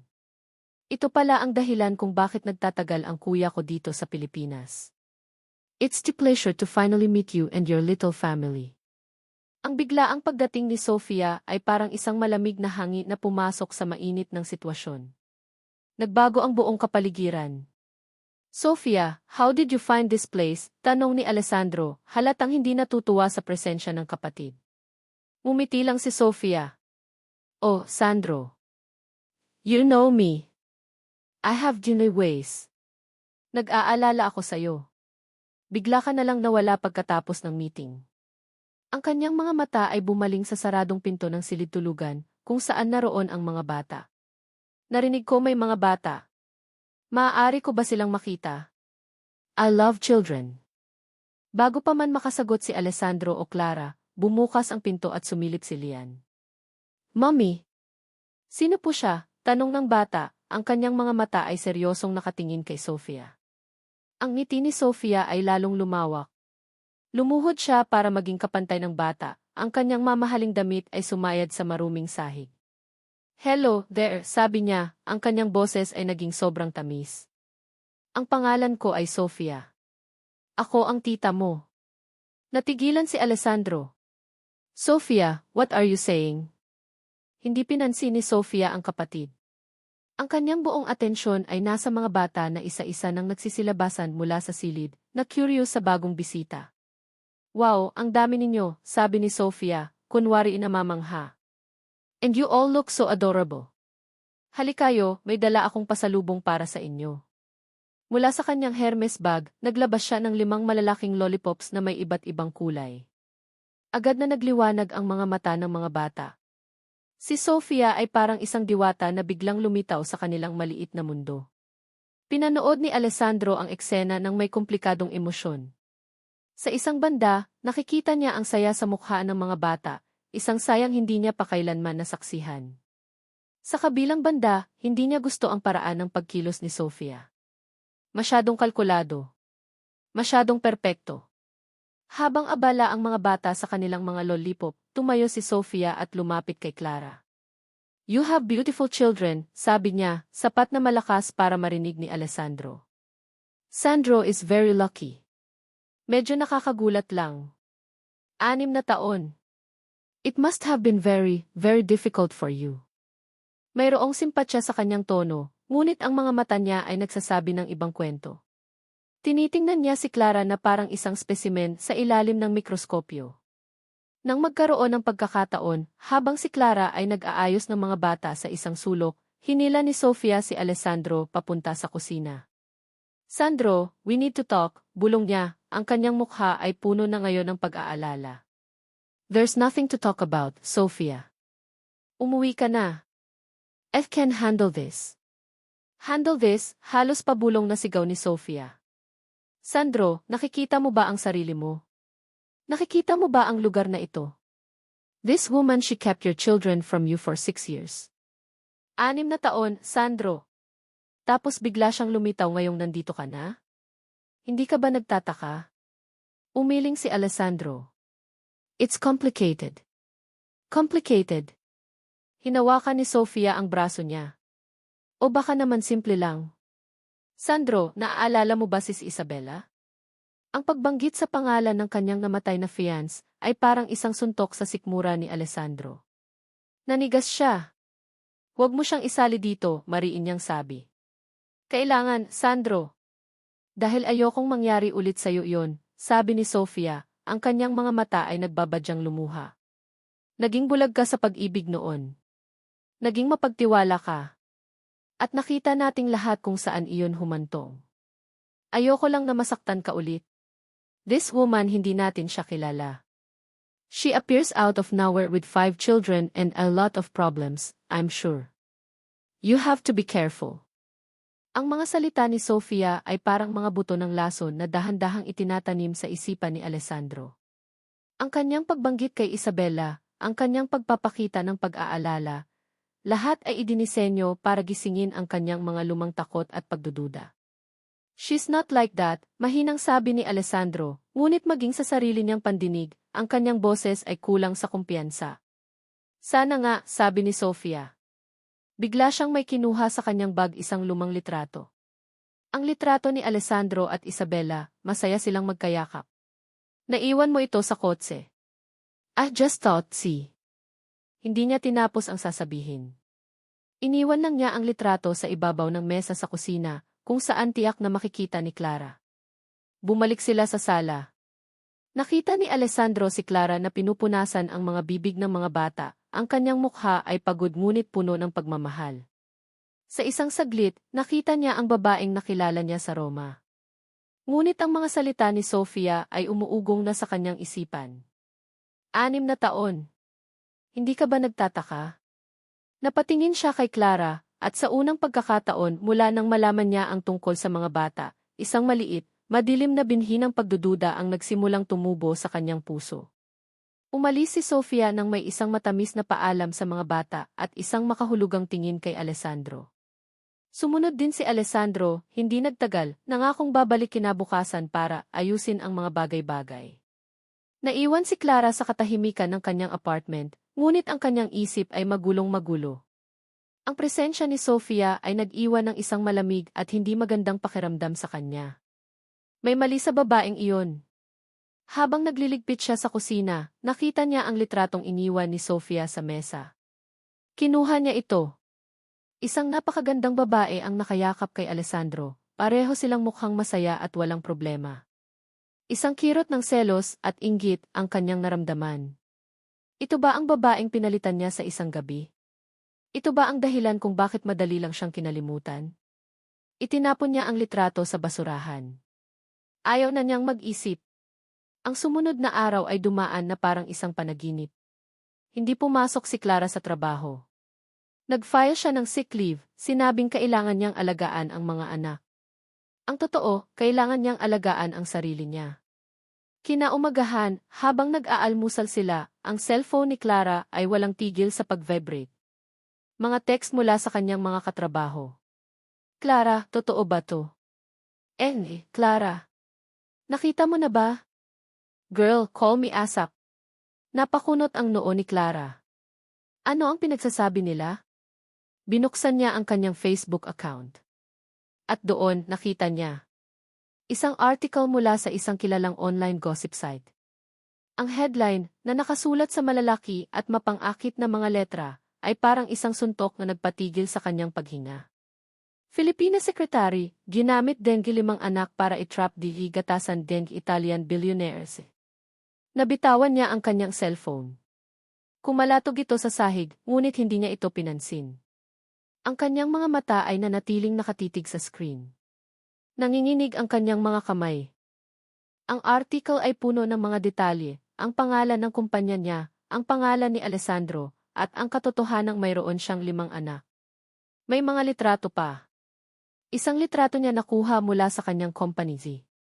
Isang litrato ni Alessandro nakuha sa labas ng airport. At ang pinakamasakit sa lahat, isang long lens shot niya, kasama ang kanyang mga anak sa labas ng ospital. Ang mga mukha ng mga bata ay nakablur, ngunit alam niyang sila iyon. Nakasulat din sa article ang tungkol sa kanyang mga financial struggles, na pinalabas na motibo niya sa ipaninilo sa isang mayaman. Saan nila nakuha ang impormasyong ito? Sino ang gagawa nito? Sofia. Ang pangalan ay sumulpot sa kanyang isipan na parang isang sigaw. Walang iba. Siya lang ang nakakaalam ng lahat. Dumilim ang paningin ni Clara. Isang uri ng galit na hindi niya pa naramdaman kailanman ang umakyat mula sa kanyang sikmura. Ito ay purong put. Hindi na siya nag-isip. Kinuha niya ang kanyang bag, sinabihan ang kanyang kapitbahay na kung pwede ay bantayan muna ang mga bata, at sumakay ng taxi. Nagpahatid siya sa pinakamamahaling hotel sa Makati, kung saan alam niyang naka-check-in si Alessandro. Hindi siya pinayagan ng security na umakyat, kaya tinawagan niya ang front desk at nag-iwan ng mensahe. Isang mensaheng puno ng galit, "Tell Alessandro De Luca that Clara Santos is here. If he doesn't come down in 5 minutes, I will make a scene he will never forget." Wala pang 3 minuto, bumaba si Alessandro mula sa elevator. Ang kanyang mukha ay gusot, halatang kagigising lang. "Clara, what is this? What's going on?" Walang salitang lumabas sa bibig ni Clara. Sa halip, iwinasiwas niya ang kanyang cellphone sa harap ng mukha nito, ipinapakita ang article. Ito ba ang trabaho mo? Sigaw niya, hindi na alintana ang mga taong napapatingin sa kanila sa lobby. Ito ba ang paraan ninyo para patahimikin ako? Para palabasin na ako ang masama? Para makuha ninyo ang mga anak ko? Tiningnan ni Alessandro ang screen. Ang kanyang mukha ay dumaan mula sa pagkalito patungo sa pagkabigla at pagkatapos ay sa galit. No. I didn't. Hindi ko alam to, Clara, I swear. Huwag ka nang magsinungaling. Ang mga luha ay tumutulo na sa kanyang mga mata, mga luhang puno ng galit at pagkabigo. Sino pa ba? Kayo lang naman ng kapatid mo ang nakakaalam. Nag-aalangan si Alessandro. Ang pagdududa na itinanim ni Sofia kahapon ay bumalik. Clara, sabi niya, mas mahina na ngayon. Sofia told me she said you were in debt. She said D. Napahinto si Alessandro, ngunit sapat na ang kanyang narinig. Tumawa si Clara, isang tawang walang kagalakan, isang tawang basag at puno ng sakit. So you believe her? Hindi ito isang tanong. Ito ay isang statement. Isang pagtanggap sa masakit na katotohanan. You believe her, not me. Tumingin siya sa mga mata ni Alessandro, naghahanap ng kahit katiting na pagtanggi, ng kahit katiting na pagtitiwala. Ngunit ang nakita lang niya ay pag-aalinlangan. Ang laso ni Sofia ay mabisa. Tumalikod si Clara, ang bawat piraso ng kanyang puso ay tila nadudurog. I was a fool, bulong niya sa sarili. I was a fool to think, even for a second, that you've changed. Humarap siyang muli sa kanya, ang kanyang mukha ay basang-basa na ngunit ang kanyang mga mata ay matigas na parang bakal. Hinding-hindi ninyo makukuha ang mga anak ko, mariin niyang sabi. I will disappear. We will disappear from your life. At sisiguraduhin kong hinding-hindi ninyo na kami mahahanap. Tumalikod siya at naglakad palayo, iniwan si Alessandro na nakatayo sa gitna ng lobby, gulong-gulo, at sa kauna-unahang pagkakataon, nakaramdam ng tunay na takot, ang takot na baka mawala sa kanya ang lahat bago pa man niya ito tuluyang makuha. Matapos umalis ni Clara, naiwan si Alessandro sa lobby ng hotel, gulong-gulo ang isipan. Ang galit sa mga mata ni Clara, ang sakit sa kanyang boses, hindi iyon pag-arte. Iyon ay totoo. Posible kayang? Kinuha niya ang kanyang cellphone at tinawagan si Sofia. Sofia, did you have anything to do with the article? Tanong niya nang walang paligoy-ligoy. Article? What article? Sagot ni Sofia, ang kanyang boses ay puno ng inosenteng pagtataka. Sandro, are you okay? You sound upset. Ang kanyang pagtanggi ay masyadong mabilis, masyadong malinis. Ngunit ang lason ay nakatanim na. Ang pagdududa ni Alessandro ay nakatuon pa rin kay Clara. I have to go, sabi niya at ibinaba ang tawag. Kailangan niyang makausap si Clara. Kailangan nilang ayusin ito. Kailangan niyang malaman ang buong katotohanan, nang walang kapatid, nang walang media, sila lang dalawa. Nagmamadali siyang sumakay sa kanyang kotse at nagmaneho papunta sa apartment ni Clara. Ang bawat pulang ilaw sa trapiko ay parang isang pagsubok sa kanyang pasensya. Nang sa wakas ay makarating siya sa gusali, umakyat siya sa hagdan, 2 baitang sa bawat hakbang. Kinatok niya ang pinto. Walang sagot. Kinatok niya muli, mas malakas ngayon. Clara. It's me, Alessandro. Please, open the door. We need to talk. Katahimikan. Isang masamang kutob ang gumapang sa kanyang dibdib. Sinubukan niyang pihitin ang doorknob. Bukas ito. Dahan-dahan niyang itinulak ang pinto. Clara. Pumasok siya sa loob. Ang apartment ay tahimik. Masyadong tahimik. Ang sala ay walang tao. Ang maliit na mesa kung saan sila kumakain ay walang laman. Walang mga laruan na nakakalat sa sahig. Naglakad siya papunta sa silid-tulugan. Binuksan niya ang pinto. Ang mga kutson ay maayos na nakatupi sa isang sulok. Ang maliit na aparador ay nakabukas at wala itong laman. Wala na sila. Napasandal si Alessandro sa hamba ng pinto. Ang kanyang mga binti ay tila nawala ng lakas. Ang kanyang paghinga ay naging mababaw. Umalis na siya. Tinupad niya ang kanyang sinabi. Naglaho na sila. Naglakad siya sa loob ng walang lamang apartment, ang kanyang mga hakbang ay umalinggaw sa katahimikan. Para siyang isang multo sa isang abandonadong lugar. Ang bawat sulok ay sumisigaw sa kanyang kawalan. Ang amoy ng mga bata, ng pulbos at gatas, ay nanatili pa rin sa hangin, isang malupit na paalala ng kung ano ang nawala sa kanya. Napaupo siya sa sahig, sa mismong lugar kung saan niya unang nakita ang 5 bata na naglalaro. Ipinatong niya ang kanyang mga siko sa kanyang mga tuhod at isinubsob ang kanyang mukha sa kanyang mga palad. Huli na ang lahat. Sa gitna ng kanyang paghihinagpis, nagring ang kanyang cellphone. Si Sofia. Sandro, sabi nito. I'm sorry kung anuman ang nangyari. I was just trying to protect you. Ayokong lokohin ka niya. She's gone, Sofia, sabi ni Alessandro, ang kanyang boses ay walang buhay. She took the kids and she's gone. Isang sandali ng katahimikan ang namayani sa kabilang linya. Pagkatapos, nagsalita si Sofia, ang kanyang boses ay puno ng kunwaring awa. Maybe it's for the best, kuya. Siguro ito na ang paraan para matapos ang gulo. Para makabalik na tayo sa normal. Normal. Tumawa si Alessandro, isang tawang walang kagalakan. There is no normal anymore, Sofia. Sandro, makinig ka sa akin, sabi ni Sofia, ang kanyang boses ay nagbago, naging maseryoso.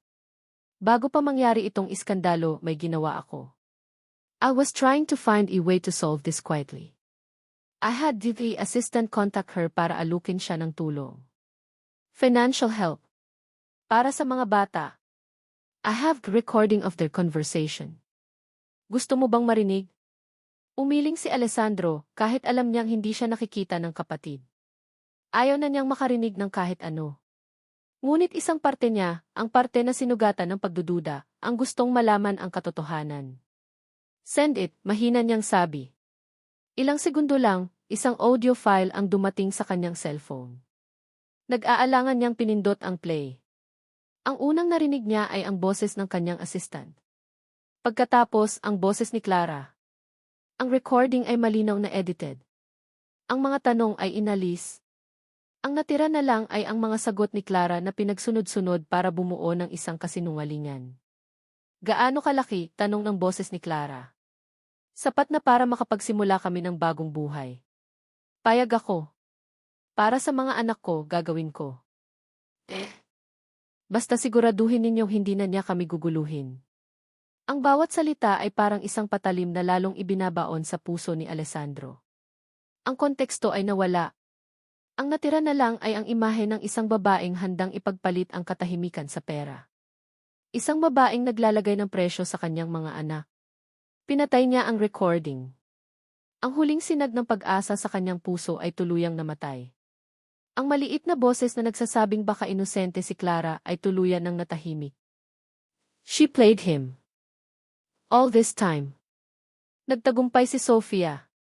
Napasigaw si Alessandro. Isang sigaw ng purong sakit, galit at pagkatalo. Isinandal niya ang kanyang ulo sa pader, ang tunog ng peking recording ay umuulit-ulit sa kanyang isipan. Tumayo siya.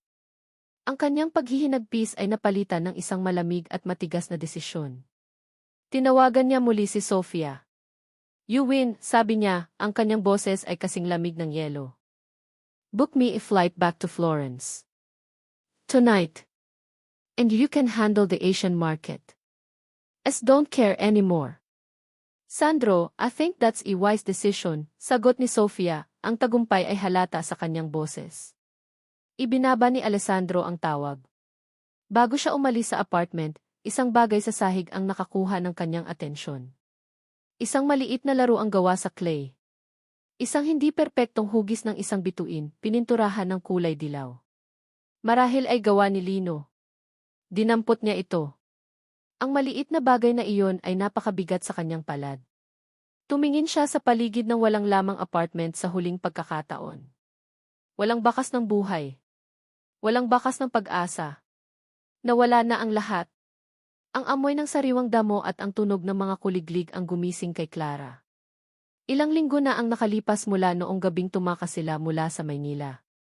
Dinala niya ang kanyang mga anak sa isang maliit na bayan sa probinsya ng Laguna, sa bahay ng isang matandang tiyahin na matagal na niyang hindi nakikita.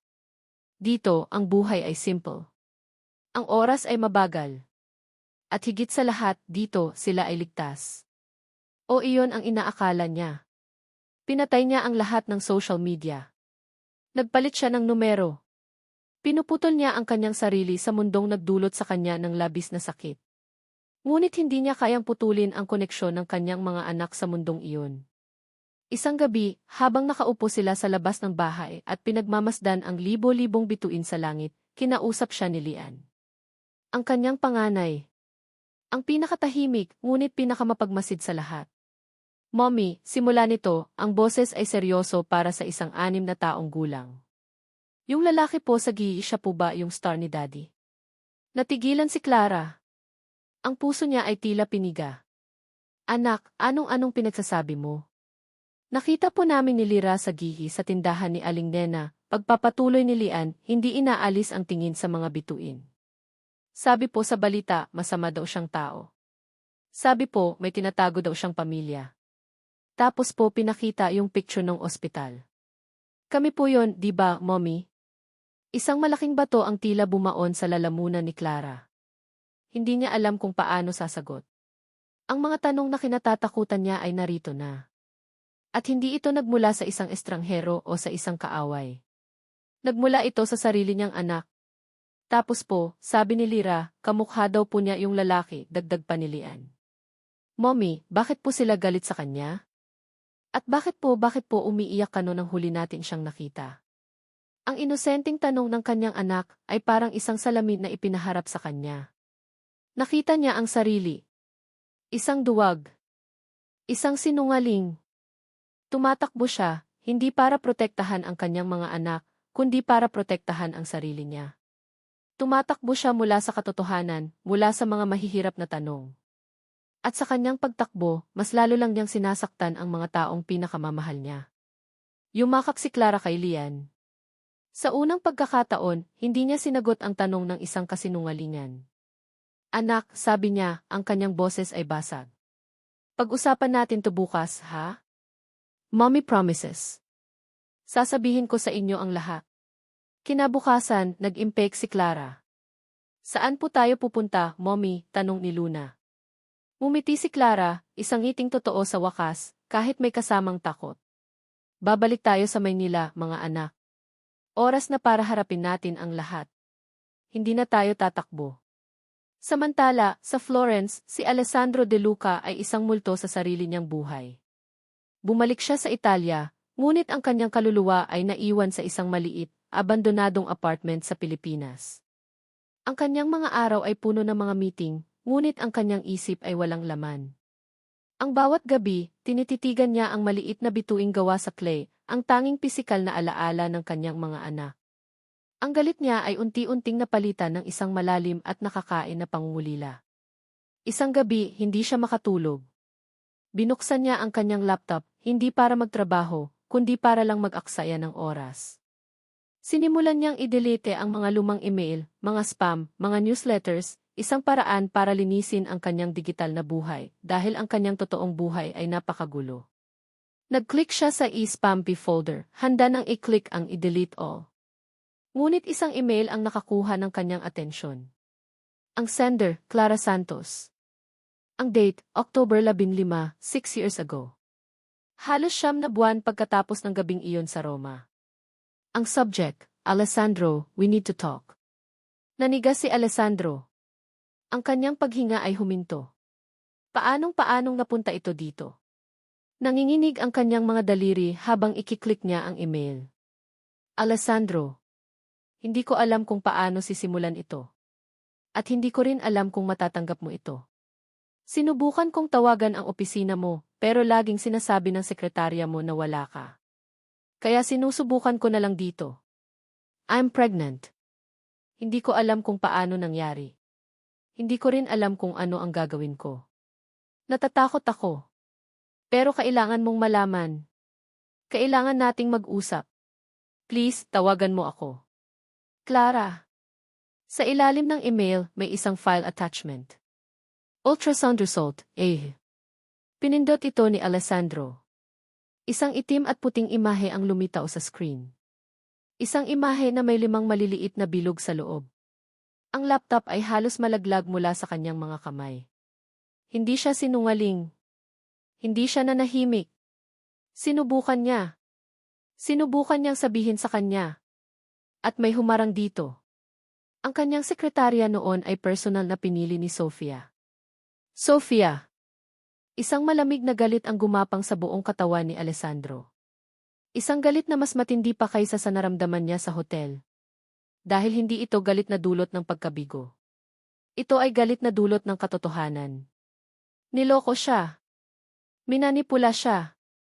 Pinaniwala siya sa isang kasinungalingan para lang sa kapangyarihan at pera. Tumayo si Alessandro. Kinuha niya ang kanyang cellphone at nag-book ng unang flight pabalik sa Pilipinas. Pagkatapos, tinawagan niya ang kanyang pinagkakatiwalaang security head. Ricardo, sabi niya, ang kanyang boses ay kalmado ngunit nakakakilabot. I need you to investigate my sister. I want to know everything. Her phone records, her bank accounts, her meetings for the past 6 years. Everything. And I want it done discreetly. No one can know. Especially not her. Ibinaba niya ang tawag. Tiningnan niya muli ang email, ang ultrasound, at pagkatapos ay ang maliit na bituin sa kanyang mesa. Pupuntahan niya sila. Hahanapin niya sila. At sa pagkakataong ito, hindi para sa mga sagot. Pupuntahan niya sila para humingi ng tawad. At para bawiin ang pamilyang ninakaw sa kanya. Ang Asian headquarters ng De Luca Moda sa Maynila ay isang tour ng kapangyarihan at karangyaan. At sa pinakatuktok nito, sa opisina na dapat ay para kay Alessandro, ay nakaupo si Sofia De Luca. Siya na ngayon ang reyna sa kanyang bagong kaharian. Pinirmahan niya ang isang dokumento ng may ngiti sa kanyang mga labi. Ang lahat ay naaayon sa kanyang plano.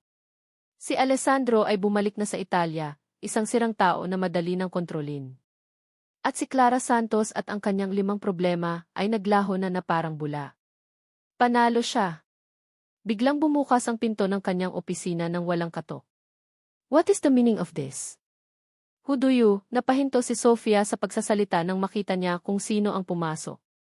Si Alessandro. Nakatayo ito roon, hindi bilang ang kuya niyang talunan at wasak, kundi bilang ang lalaking kinatatakutan ng lahat sa mundo ng negosyo. Ang kanyang mga mata ay nag-aalab sa isang malamig at nakamamatay na galit.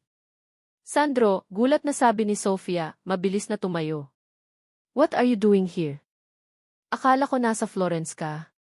Isinara ni Alessandro ang pinto sa likuran niya. Ang tunog ng pag-click ng lock ay umalinggaw-ngao sa malaking opisina. I came back for the truth, sabi niya, ang kanyang boses ay mababa at mapanganib.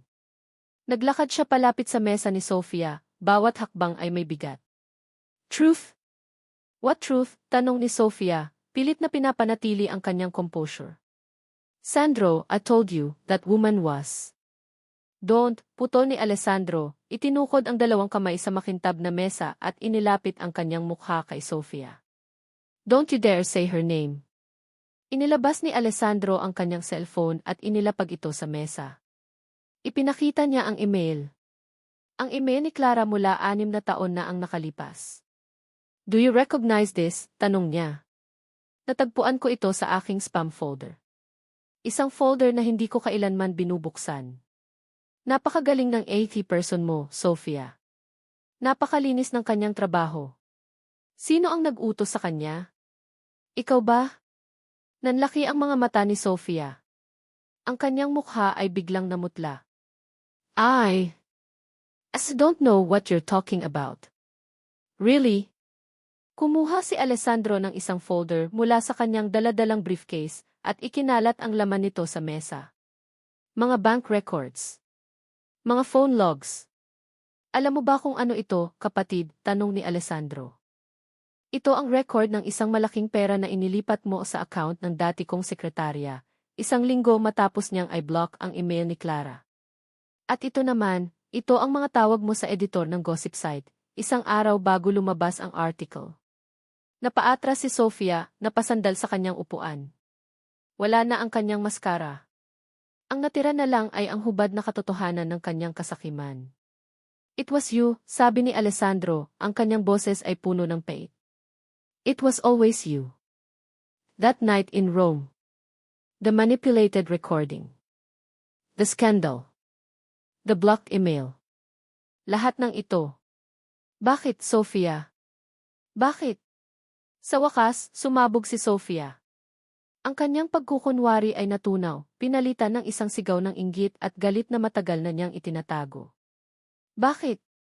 Tumawa siya ng malakas, isang tawang maihalong kabaliwan. Dahil dapat akin din lahat ng isi. Itinuro niya ang buong opisina. Ito. Ang kapangyarihan. Ang respeto. Simula pagkabata, lagi na lang ikaw. Ikaw ang paborito ni Papa. Ikaw ang tagapagmana. Ikaw ang may lahat. At ako. Ano ako? Ang anino mo lang. Tumayo siya, ang kanyang mga mata ay nag-aapoy. I am better than you, Sandro. Mas magaling ako. I deserve this more than you do. At gagawin ko ang lahat para makuha ito. Kahit pa ang ibig sabihin yon ay ang pagsira sa iyo. Kahit pa ang ibig sabihin yon ay ang pagsira sa buhay ng mga inosenteng bata, tanong ni Alessandro, ang kanyang boses ay basag. Wala akong pakialam sa kanila, sigaw ni Sofia. They were just a mistake. Isang pagkakamali na ginamit ko para sa aking kapakanan. Ang pinto ng opisina ay dahan-dahang bumukas. Nakatayo roon si Clara. Narinig niya. Narinig niya ang lahat. Bumalik siya sa opisina para mag-resign ng formal, para harapin ang lahat ng may dignidad. Hindi niya inaasahan ang madadatnan niya. Napatingin si Sofia sa pinto at nakita niya si Clara. Sa isang iglap, natigilan siya. Ngunit mabilis itong napalitan ng isang mapanghamak na ngiti. Well, sabi ni Sofia, na tila hindi natitinag. Look who's back. Narinig mo ba lahat, mahal? Magaling. Para hindi ko na kailangang ulitin. Tumingin si Clara kay Alessandro. Ang mga mata nila ay nagtagpo. Sa mga mata ni Alessandro, wala na ang pagdududa, wala na ang galit na para sa kanya. Ang nakita na lang niya ay isang malalim, nakakawasak na pagsisisi. At sa mga mata ni Clara, nakita ni Alessandro ang pag-unawa. So what? Sabi ni Sofia, tumatawa na parang isang kontrabida sa pelikula. Anong magagawa ninyo? It's too late. The damage is done. Akin na ang lahat ng ito. You're wrong, sabi ni Alessandro, dahan-dahang umiling habang nakatingin pa rin kay Clara. You have nothing, Sofia. Because you just lost the only thing that ever truly mattered. Your family. Ang pag-amin ni Sofia ay parang isang bomba na sumabog sa mundo ng De Luca. Tinupad ni Alessandro ang kanyang banta. Sa harap ng mga mamamahayag at ng buong mundo, inako niya ang lahat. Ang press conference ay isang maingay na sirko, ngunit si Alessandro ay nanatiling kalmado, isang hari na handang isuko ang kanyang korona. In recent days, the Bay family has been the subject of much speculation. Simula niya, ang kanyang boses ay matatag sa kabila ng libo-libong kamera na nakatutok sa kanya. Today, I am here to confirm one truth. I am the father of 5 beautiful children in the Philippines. Isang alon ng bulungan at pag-click ng mga kamera ang pumuno sa silid. Their failure to be with them from the beginning is a regret will carry for the rest of a life. Pagpapatuloy niya, ang kanyang mga mata ay nakatitig ng diretso sa isang kamera, na parabang may isang tao lang siyang kinakausap. This failure was compounded by malicious manipulation from within the own family, designed to keep me from enough children and their mother. For the part in this, for the blindness, and for the pain have caused, I am profoundly sorry. Huminga siya ng malalim. Effective today, I am taking an indefinite leave of absence as CEO of De Luca Moda. The only priority now is to earn back the trust of SV family. Thank you. Hindi na siya sumagot ng anumang tanong. Tumayo siya at umalis, iniwan ang isang iskandalong iayanig sa mundo ng negosyo, ngunit para sa kanya, iyon ang unang hakbang tungo sa kalayaan. Napanood ni Clara ang lahat sa isang maliit na dihi sa sala ng kanyang apartment. Ang kanyang mga anak ay natutulog sa silid. Siya lang ang gising. Habang pinapanood niya si Alessandro na isakripisyo ang lahat, ang kanyang posisyon, ang kanyang reputasyon, isang bagay ang natunaw sa loob niya. Ang yelo ng galit at pagmamataas na binuo niya sa loob ng 6 na taon ay nagsimulang magkaroon ng mga bitak. Nakita niya hindi ang makapangyarihang kundi isang lalaking nagsisisi. Isang amang gustong bumawi. Ilang araw ang lumipas. Isang hapon, dinala niya ang mga bata sa isang pampublikong parke. Habang masaya silang naglalaro sa di kalayuan, nakaupo si Clara sa isang bench, ninanamnam ang simpleng sandali ng kapayapaan. Isang anino ang tumabon sa kanya. Pag-angat niya ng tingin, nakita niya si Alessandro, nakatayo ilang talampakan ang layo, tila nag-aalangang lumapit. Hindi na ito nakasuot ng mamahaling suit, kundi isang simpleng polo shirt at pantalon. Tumango lang si Clara, isang senyales na pwede itong umupo. Maingat siyang umupo sa kabilang dulo ng bench, nag-iwan ng isang magalang na espasyo sa pagitan nila. Matagal silang hindi nagsalita. Pinanood lang nila ang mga bata. Si Lian, na maingat na inaalalayan si Lino sa slide. Sina Luna at Lira na naghahabulan. At si Lucas na sinusubukang umakyat sa monkey bars. Ang tanawin ay ordinaryo. Ngunit para sa kanila, ito ay lahat. Sa wakas, nagsalita si Alessandro. Clara, simula niya, ang kanyang boses ay mahina at puno ng bigat. Walang salita ang sapat para sabihin kung gaano ako nagsisisi. Walang sorry ang makakapagbura sa sakit na idinulot ko sa iyo sa inyo. Hindi tumingin si Clara sa kanya. Ang kanyang mga mata ay nanatili sa mga bata. Alam ko yon, simpleng sagot niya. Nagpatuloy si Alessandro. Hindi ako hihingi ng kapatawaran, Clara. Because I don't deserve it, alam kong sinira ko ang tiwala mo, hindi lang isang beses, kundi maraming beses. Pinaniwalaan ko ang mga kasinungalingan dahil mas madali iyon kaysa harapin ang katotohanang nagkamali ako. Naging duwag ako. Sa wakas, lumingon si Clara sa kanya. Sa mga mata ni Alessandro, nakita niya ang isang bagay na hindi niya pa nakikita dati, ang hubad na katotohanan ng kanyang pagsisisi. Walang pagkukunwari. Walang pagmamataas. Pero nandito ako ngayon, pagpapatuloy ni Alessandro, ang kanyang mga mata ay nagsimulang mamasa. Hindi para hingin ang pag-ibig mo o ang tiwala mo. Nandito ako para magmakaawa. Bigyan mo sana ako ng pagkakataon. Isang pagkakataon para maging ama sa kanila. Promise to spend the rest of Eva's life earning the right to be their father. Kahit iyon lang. Hayaan mo lang akong maging parte ng buhay nila kahit sa malayo. Tumingin si Clara sa kanyang mga anak na ngayon ay masayang tumatakbo papalapit sa kanila. Nakita niya ang mga ngiti sa kanilang mga mukha, ang liwanag sa kanilang mga mata. Sila ang pinakamahalaga. Ang pagpapatawad ay hindi madali. Ang paghilom ay nangangailangan ng panahon. Ngunit ang pagkakait sa kanyang mga anak ng isang ama na nagsisisi at handang magbago iyon ay isang kasalanan na hindi niya kayang gawin. Ang kanyang pagmamataas ay nagdulot na ng sapat na sakit. Dahan-dahan, iniabot ni Clara ang kanyang kamay at ipinatong ito sa kamay ni Alessandro.